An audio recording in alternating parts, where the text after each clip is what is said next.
Welcome to J news. ముందుగా headlines చూద్దాం. 3 వారాల వ్యవధిలో 7 అంశాలపై శ్వేతపత్రాలు విడుదల చేస్తామని ఏపీ సీఎం ప్రకటన. పోలవరంపై శ్వేతపత్రం విడుదల చేసిన సీఎం చంద్రబాబు పోలవరంపై వాస్తవాలను ప్రజలకు తెలియజెప్పే ప్రయత్నం చేస్తున్నామని వెల్లడి.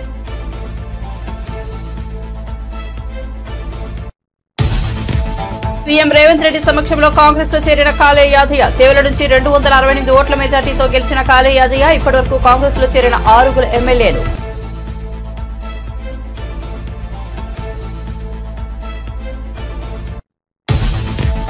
కాకినాడ పోర్టులో బియ్యం గోడౌన్లను మంత్రి నాదెండ్ల తనిఖీ. 2 గోడౌన్లలో రేషన్ బియ్యం గుర్తింపు. పోర్టును అడ్డాగా చేసుకుని ద్వారంపూడి కుటుంబం రాజ్యమేలిందంటూ విమర్శలు.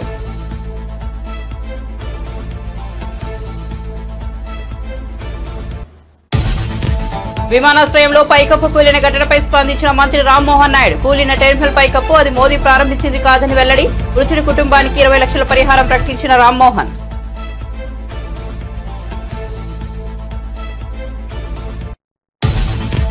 పీవీ జయంతి సందర్భంగా తెలంగాణ భవన్లో నివాళులు అర్పించిన కేటీఆర్. చరిత్రపై చెరగని ముద్ర పీవీ అని వెల్లడి. పాఠ్య పుస్తకాల్లో పీవీ జీవిత చరిత్రను చేర్చాలని డిమాండ్.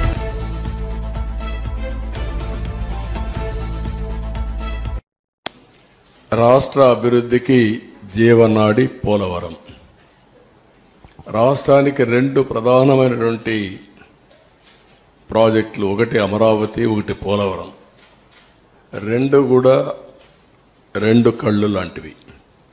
ఈ 2 ప్రాజెక్టులు కానీ మనం పూర్తి చేసుకుంటే విభజనలో జరిగిన అన్యాయాన్ని కానీ మనం ఏ విధంగా నష్టపోయామో ఆ నష్టాన్ని పూడ్చుకునే అవకాశం ఉంటుంది. పోలవరం ప్రాజెక్టు కూడా విభజన చట్టంలో నేషనల్ ప్రాజెక్టు చేసి కేంద్రం నిధులు ఇవ్వడానికి ముందుకు వచ్చినటువంటి ప్రాజెక్ట్ ఇది. నదుల అనుసంధానానికి గుండె పోలవరం. ఇటువంటి పోలవరానికి జగన్ ఒక శాపంగా మారాడు. ఏ విధంగా శాపంగా మారాడు? ఏ విధంగా ఒక క్షమించరాని నేరం, జాతికి జరిగిన విద్రోహం.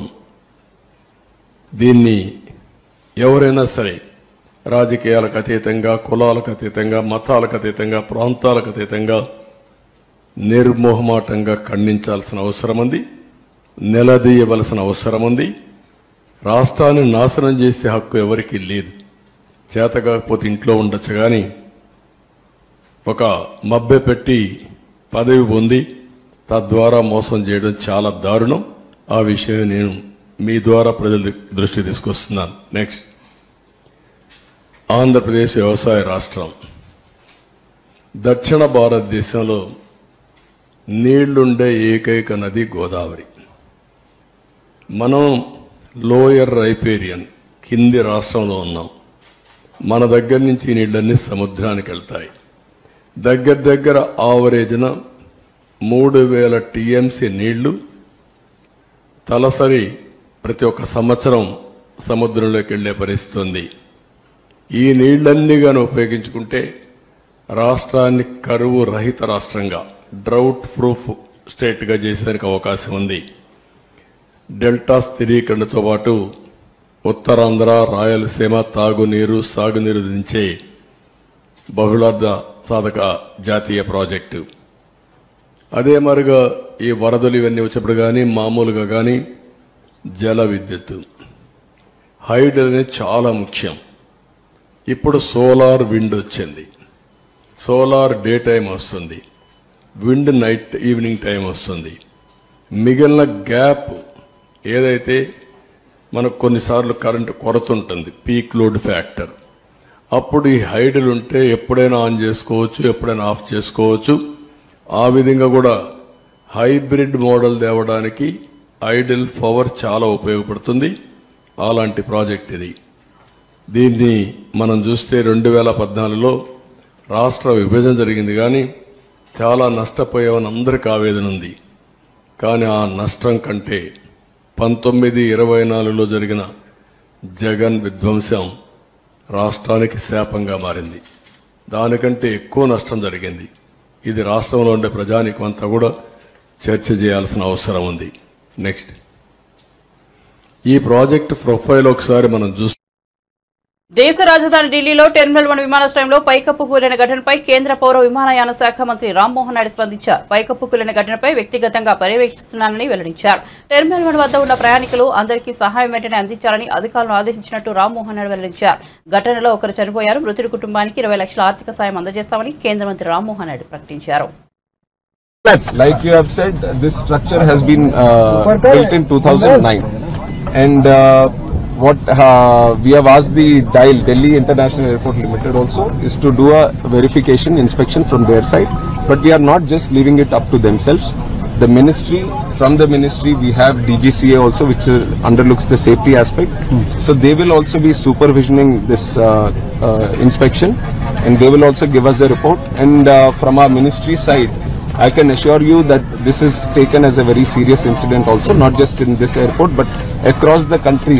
Any airports that are with similar structures, we will have to go through them all again, and we will do a thorough checking of all the necessary airports that can come under our purview, and we'll take the necessary report, and we will see if there is a requirement for an independent body also.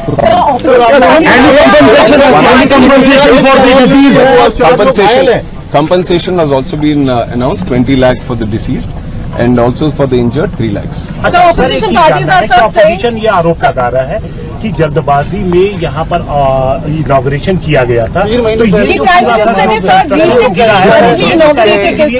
इसके बारे में मैं clarification दे दूं कि जो प्रधानमंत्री साहब जो इनॉग्रेट किया वो दूसरा बिल्डिंग है, दूसरी तरफ है। जो यहाँ कोलैप्स हुआ है वो 2009 में 2009 में पुरानी बिल्डिंग है, 2009 में जो उस टाइम ओपन हुआ था, तो उसके ऊपर जो इंस्पेक्शन करना है वो अभी करवाएंगे। सर विजुअल देखने में लग रहा है कि जो अंदर का आयरन बार से वो रस्टेड है, साफ दिखाई दे रहा है, उन पे पेंट भी नहीं है, तो इतनी लापरवाही कैसे थी? हमें अब तुरंत हम कमेंट नहीं कर सकते, इसके ऊपर तो थरो इन्वेस्टिगेशन होना है, और जो टेक्निकल एस्पेक्ट, जो फॉरेंसिक या सिक्योरिटी एस्पेक्ट जो देखते हैं बिल्डिंग का, वो सब अपना रिपोर्ट देंगे, तो उसके हिसाब से हम ये गवर्नमेंट का इतना तो मैं बता सकता हूँ, this government will not tolerate any untoward attitude. अगर कहीं पे कुछ लापरवाही रहेगी तो ये सरकार जरूर उनके ऊपर। What is your assessment? What could be the reason behind this collapse? That has to be. I just got to know in the morning, and since then we have been. First of all, we wanted no casualties to happen, and all the injured, if any of them, then we wanted to take proper care of them. So we are following that protocol that we look after the injured first, and also the passengers. Whoever are supposed to be traveling from here, we wanted to give them assurance and safety, and also the convenience of traveling again. So that aspect we are taking care of right now. Any technical incidents that you are referring to will all be commented upon. Operational कब से होगा? TDP AP అధ్యక్షుడిగా Gajuwaka MLA Palla Srinivasarao బాధ్యతలు స్వీకరించారు. మంగళగిరిలోని ఎన్టీఆర్ భవన్లో బాధ్యతలు స్వీకరించిన అనంతరం పార్టీ కార్యకర్తలను ఉద్దేశించి మాట్లాడారు. తనకు ఈ బాధ్యతలు అప్పగించిన పార్టీ జాతీయ అధ్యక్షుడు సీఎం చంద్రబాబు, మంత్రి నారా లోకేష్ కు కృతజ్ఞతలు తెలిపారు.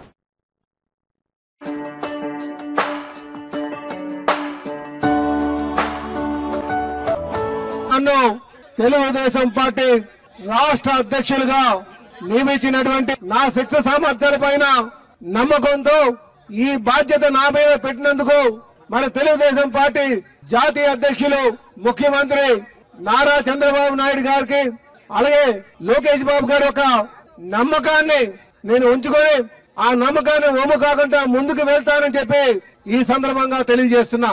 ఈ రోజు నా ముందున్నటువంటి ప్రధానమైనటువంటి బాధ్యత ముఖ్యంగా కార్యకర్తల్ని వారికి సముచిత స్థానం కల్పించి ముఖ్యంగా నామినేటెడ్ పదవుల ద్వారా ప్రభుత్వంతో భాగస్వామ్యం చేసి ముందుకు తీసుకెళ్లడమే నా ప్రధానమైనటువంటి బాధ్యతగా నేను మీకు ఈ సందర్భంగా తెలియజేస్తున్నా.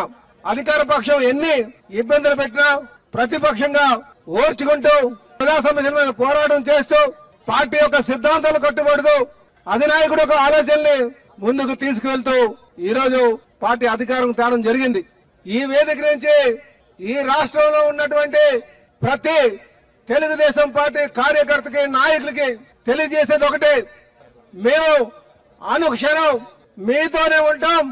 మీ భవిష్యత్తు మా బాధ్యతగా మీకు ఈ సందర్భంగా తెలియజేస్తున్నాం. అదే గత ప్రభుత్వం చూశారు, అధికారం అనేసరికి ప్రతిపక్ష నేతలను అనగొడదాం, వాళ్ళ మీద కేసులు పెడదాం, వాళ్ళని అధికారాన్ని అపహాసం చేస్తూ కేవలం ప్రతిపక్ష నేతలను అనగొట్టడానికే వాళ్ళ అధికారం వినియోగించారు. అందుకే ఈ రోజు ప్రజలు వాళ్ళకి బుద్ధి చెప్పి ఇంటికి పంపించారు. సోదరులారా, కనుకనే మనం ఇవన్నీ కూడా మనం దృష్టిలో పెట్టుకోవాల్సినటువంటి అవసరం ఉంది. గడిచిన 5 సంవత్సరాలుగా ఏవైతే రాజకీయ ప్రేరేపిత కేసులు ఉన్నాయో అవన్నీ కూడా 3 నెలల్లోనే తీపిస్తామని చెప్పి ఈ సందర్భంగా తెలియజేస్తున్నాం. మనం లెక్క తేల్చాల్సినటువంటి అవసరం కూడా ఉంది. ఉందా లేదా? ఏదైతే అధికారాన్ని దుర్వినియోగం చేసి ఇష్టానుసారం చేశారో వాళ్ళకి బుద్ధి చెప్తా. ఏపీ పౌర సరఫరాల శాఖ మంత్రి నాదెండ్ల మనోహర్ కాకినాడలో పర్యటించారు. కాకినాడ పోర్టు వద్ద బియ్యం గోడౌన్లలో తనిఖీలు చేపట్టారు. 2 గోడౌన్లలో రేషన్ బియ్యం ఉన్నట్టు గుర్తించారు. ఆ 2 గోడౌన్లలోని 4700 టన్నుల రేషన్ బియ్యాన్ని సీజ్ చేయాలని అధికారులను మంత్రి ఆదేశించారు. తన పర్యటనలో భాగంగా మంత్రి నాదెండ్ల మనోహర్ కాకినాడ జిల్లా కలెక్టరేట్లో సమీక్ష నిర్వహించారు. మాజీ ఎమ్మెల్యే ద్వారంపూడి చంద్రశేఖర్ రెడ్డి కుటుంబం కోసం ప్రభుత్వ శాఖలన్నీ పనిచేశాయని విమర్శించారు. గ్రీన్ ఛానల్ ఏర్పాటు చేసి కాకినాడకు 1000 లారీల బియ్యం తరలించారని, పోర్టును అడ్డాగా చేసుకుని ద్వారంపూడి కుటుంబం రాజ్యమేలిందని ఆరోపించారు. అయితే కూటమి ప్రభుత్వంలో అలాంటివి చెల్లవని, అధికారులు కూడా పద్ధతి మార్చుకోవాలని స్పష్టం చేశారు. 151 మండల్ లెవెల్ స్టాక్ పాయింట్లో 189 చోట్ల మాకు వేరియన్స్ కనపడింది. ఆ వేరియన్స్ ని బేస్ చేసుకుని ఎవరైతే సప్లయర్స్ స్టాక్ అందించారో వాళ్ళపైన 19 కేసులు ఆల్రెడీ నమోదు చేయడం జరిగింది. వాళ్ళని బ్లాక్ లిస్ట్ చేయడం కూడా జరిగింది. ఈ విధంగా మేము ఒక పారదర్శకంగా, ఎందుకంటే మన కాకినాడలోనే చూస్తున్నాం,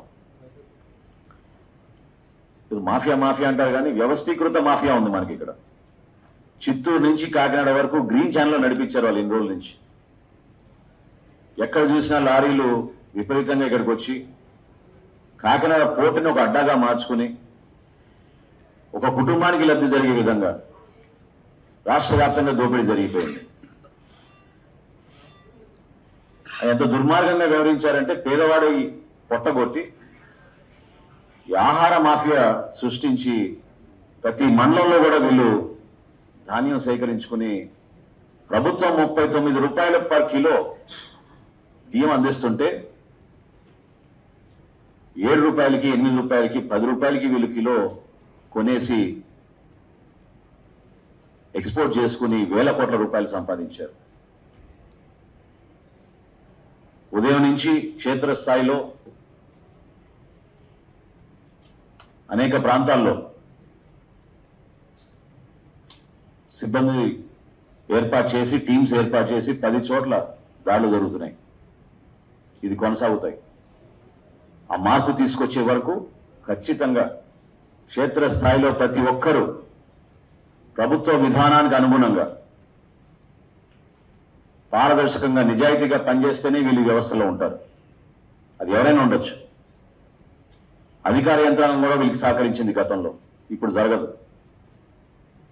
కేవలం ఒక ద్వారంపూడి కుటుంబానికే మేలు జరిగే విధంగా వ్యవస్థను మొత్తం మారిస్తే మాత్రం ప్రభుత్వం దానికోసం కాదు.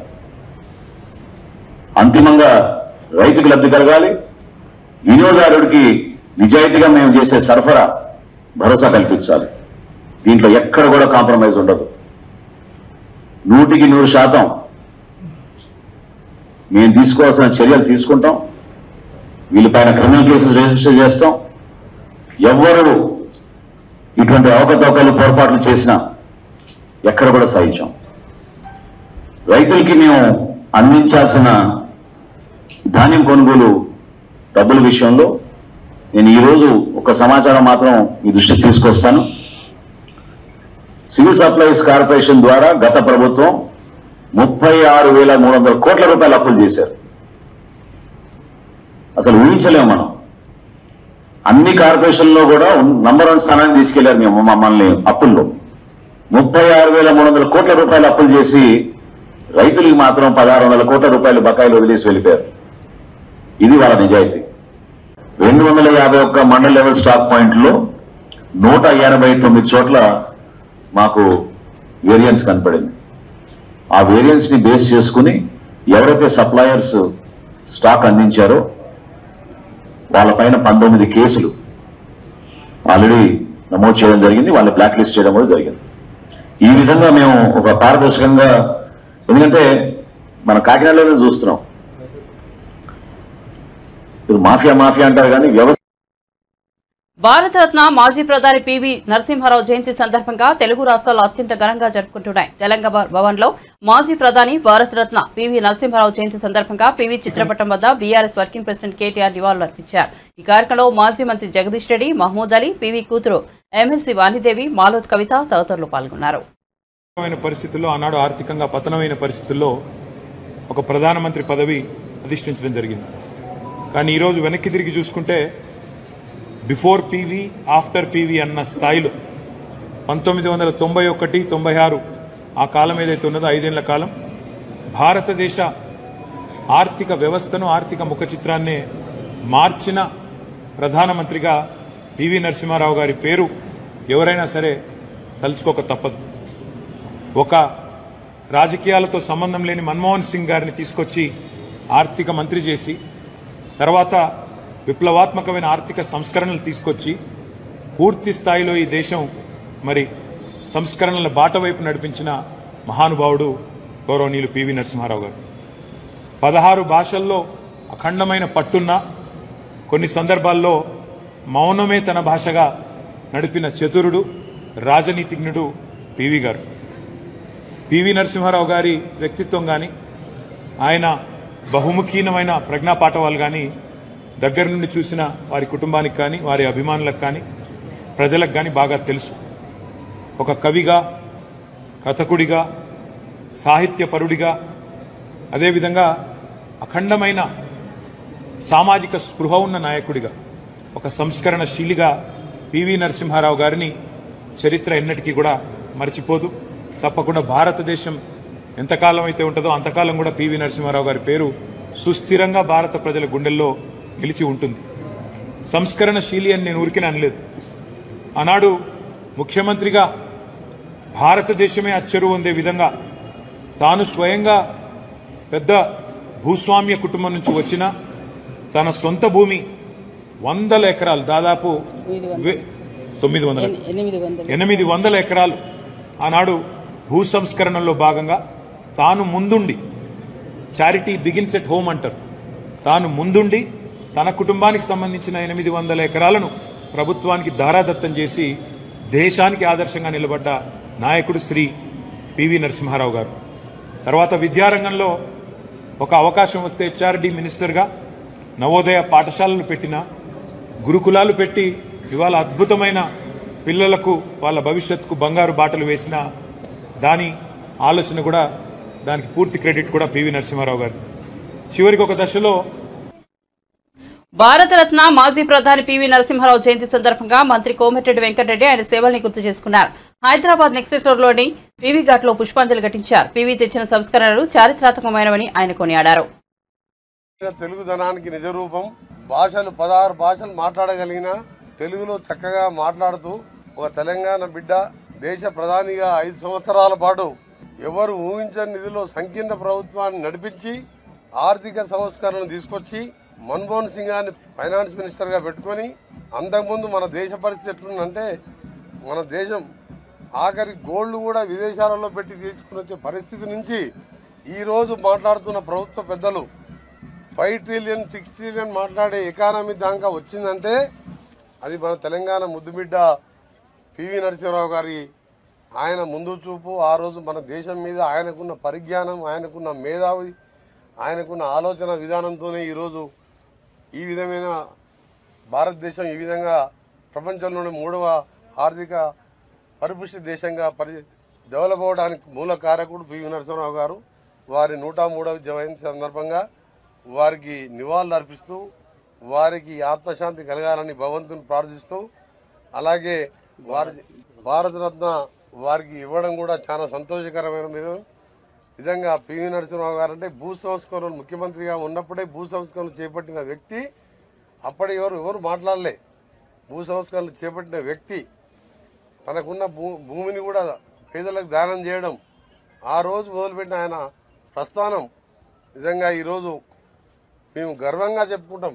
మా కాంగ్రెస్ పార్టీ నాయకుడు ఇవాళ ప్రపంచంలో భారతదేశాన్ని ఈ స్థాయికి తీసుకొచ్చిందని చెప్పి పివి నరసింహారావు గారు.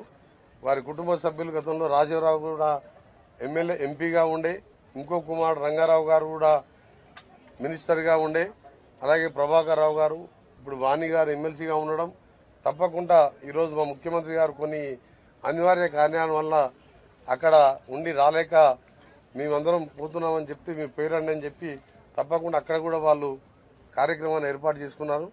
ఏది ఏమున్నా సరే తెలుగు జాతి అలాగే భారతదేశం ఎప్పుడు కూడా పివి నరసింహారావు పేరు మర్చిపోరు. ఎందుకంటే పివి నరసింహారావు గారు లేకుంటే ఈరోజు ఇలా దేశం ఇట్లుండని ఒకసారి భయం వేసి ఆలోచించుకుంటే.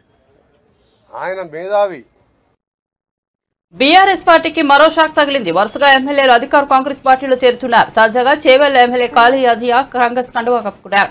ఢిల్లీలో ముఖ్యమంత్రి రేవంత్ రెడ్డి సమక్షంలో ఆయన అధికార పార్టీలో చేరారు. ఇప్పటికే జగిత్యాల ఎమ్మెల్యే సంజయ్ కుమార్, తెలంగాణ మాజీ స్పీకర్ బాన్సువాడ ఎమ్మెల్యే పోచారం శ్రీనివాసరెడ్డి కాంగ్రెస్ పార్టీలో చేరారు. ఇప్పటి వరకు 6 బీఆర్ఎస్ ఎమ్మెల్యేలు కాంగ్రెస్ లో చేరారు. కాళీ యాదవ్ చేవెళ్ల నుంచి వరుసగా 3వ సారి గెలిచారు. 2014లో ఆయన కాంగ్రెస్ పార్టీ నుంచి విజయం సాధించారు. ఆ తర్వాత బీఆర్ఎస్ లో చేరారు. 2018, 2023 అసెంబ్లీ ఎన్నికల్లో బీఆర్ఎస్ తరపున విజయం సాధించారు. గత ఎన్నికల్లో సమీప కాంగ్రెస్ అభ్యర్థి భీం భరత్ పై 268 ఓట్ల తేడాతో విజయం సాధించారు. సీఎం రేవంత్ రెడ్డితో పాటు ఆయన కేబినెట్ లోని మంత్రులందరూ ఏది అడిగినా తమకు తెలియదు, సంబంధం లేదు అంటున్నారు. ఇది ప్రజాపాలన లేక తుగ్లక్ పాలన? తెలంగాణలో ఫేక్ ప్రభుత్వం నడుస్తోంది అనడానికి ప్రస్తుత ముఖ్యమంత్రి, మంత్రుల పరిస్థితిని చూస్తే అర్థమవుతుందని BRS party social media convener Manne Krishank fire అయ్యారు. తెలంగాణ భవన్ లో మన్నె క్రిషాంక్ మీడియాతో మాట్లాడారు. కాంగ్రెస్ ప్రభుత్వంలో ఉన్న మంత్రులు కేవలం డమ్మీలుగా ఉన్నారా? వారి నిర్ణయాలు డమ్మీలుగా ఉన్నాయా? అధికారులు మంత్రులకు చెప్పడం లేదా తప్పించుకునేందుకు మంత్రులే సాకులు చెబుతున్నారా? అసలు సీఎం రేవంత్ రెడ్డి ఏం చేస్తున్నారని మన్నె క్రిషాంక్ నిలదీశారు. ఏమైంది? బాల్క సుమన్ గారు పోయి మా ఎమ్మెల్యే గారిని కలుస్తానంటేనే అరెస్ట్ చేసేసారు. గంత భయమా? ధర్నా కూడా కాదు అదైతే. పోయి మాట్లాడతానన్నారు. ఎందుకన్నా మీరు ఎందుకు పోతున్నారు? ఏదో తెలుస్తుంది, ఇది రూమరా నిజమా అని పోయిరు కలవడానికి. వారు ఒక ఎంపీగా పనిచేసిర్రు, ఎమ్మెల్యేగా పనిచేసిర్రు, విప్పు కలవడానికి వెళ్తే అరెస్ట్ చేసిర్రు. కోర్టుకు పోయి బెయిల్ తీసుకోవాల్సిన పరిస్థితి. గింత భయం ఎందుకు ఇంద్రమ్మ పాలనలా? గింత భయం ఎందుకు ప్రజాపాలనలా? చూస్తున్నాం కదా అక్కడ గురుకులం పోస్టుల కోసం ధర్నాలు. ఏ యువత అయితే మిమ్మల్ని మీకు పనిచేసి మిమ్మల్ని నమ్మి వీళ్ళు వస్తే జాబ్ క్యాలెండర్ ఇస్తారంట, వీళ్ళు వస్తే గ్రూప్ 2 పోస్టులు పెంచుతారంట, ఇవన్నీ చెప్పారుగా. పెరిగినాయా గ్రూప్ 2 పోస్టులు? పెరిగినాయా? మెగా డిఎస్సి అయినాయా? 20,000 ఉద్యోగాలు, 25,000 ఉద్యోగాలు కాలే. వచ్చిందా జాబ్ క్యాలెండర్? కాలే.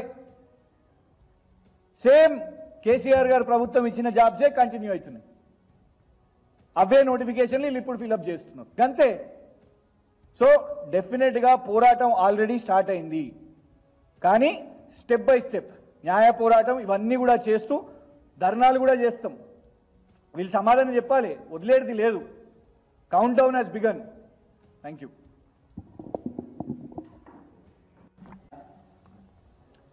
అధికారులు వాళ్ళకి చెప్తలేరా? లేదంటే మంత్రులే తప్పించుకోవడానికి ఈ సాకులు చెప్తున్నారా? మొన్నటికి మొన్న ఎక్సైజ్ శాఖ మంత్రి జూపల్లి కృష్ణారావు గారు వారికి సమాచారం లేకుండానే సోమ్ డిస్టిలరీస్ అనే నకిలీ బీర్లు చేసే ఒక సంస్థ, చిన్నపిల్లలను పెట్టి ఫ్యాక్టరీల్లో వ్యాపారం చేసే సంస్థ, 100 కోట్ల ప్రభుత్వ బ్యాంకుల నుంచి ఖజానా నుంచి రుణాలు తీసుకున్న సంస్థ, అట్లాంటి సంస్థకు అనుమతులు ఇచ్చినప్పుడు కనీసం సమాచారం కూడా లేదని జూపల్లి కృష్ణారావు గారు చెప్తారు. హోంమంత్రి కమ్ రాష్ట్ర ముఖ్యమంత్రి, ఎందుకంటే హోంమంత్రి లేరు, రేవంత్ రెడ్డి గారి దగ్గరనే ఉన్నది అది.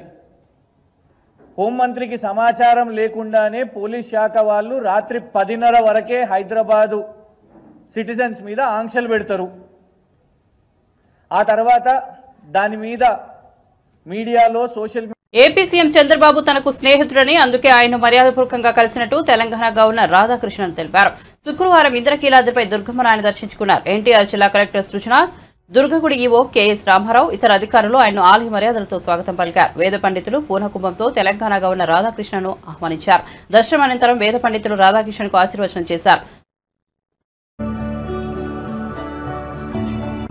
Come here and I met my long-time friend and the new Chief Minister of Andhra Pradesh, Chandrababu Garu, and I went to his house and met him, and I came here to have the darshan of the Ladas and the new temple, Lord Shiva temple, Today I am here in Vijayawada, then evening I am going back. I like to come to this temple, that was my pratana. So when I came here, it is a courtesy visit. I have to visit the CM as well as the governor. The governor has nothing to do with politics. We have discussed about the development of Andhra Pradesh, and I understand his great apathy for the. Bulletin ముగించే ముందు headlines మరోసారి చూద్దాం. 3 వారాల వ్యవధిలో 7 అంశాలపై శ్వేతపత్రాలు విడుదల చేస్తామని AP CM ప్రకటన. పోలవరంపై శ్వేతపత్రం విడుదల చేసిన సీఎం చంద్రబాబు పోలవరంపై వాస్తవాలను ప్రజలకు తెలియజెప్పే ప్రయత్నం చేస్తున్నామని వెల్లడి.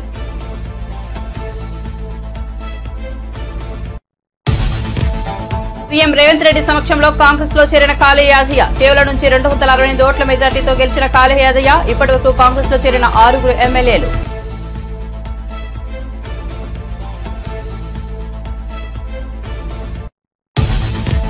కాకినాడ పోర్టులో బియ్యం గోడౌన్లను మంత్రి నాదెండ్ల తనిఖీ. 2 గోడౌన్లలో రేషన్ బియ్యం గుర్తింపు. పోర్టును అడ్డంగా చేసుకుని ద్వారంపూడి కుటుంబం రాజ్యమేలిందంటూ విమర్శలు.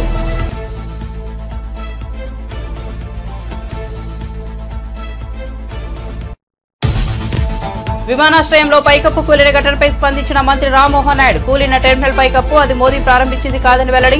మృతుడి కుటుంబానికి 20 లక్షల పరిహారం ప్రకటించిన రామ్మోహన్.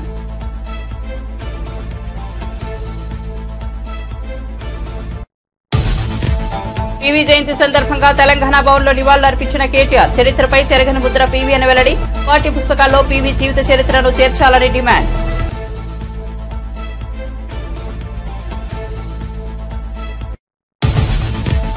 విజయవాడ దుర్గమ్మను దర్శించుకున్న తెలంగాణ గవర్నర్ రాధాకృష్ణన్. ఆలయ మర్యాదలతో స్వాగతం పలికిన అధికారులు. రాజ్భవన్లో ఏపీ గవర్నర్ ఎస్ అబ్దుల్ నజీర్తో భేటీ కానున్నట్లు రాధాకృష్ణన్ వెల్లడి.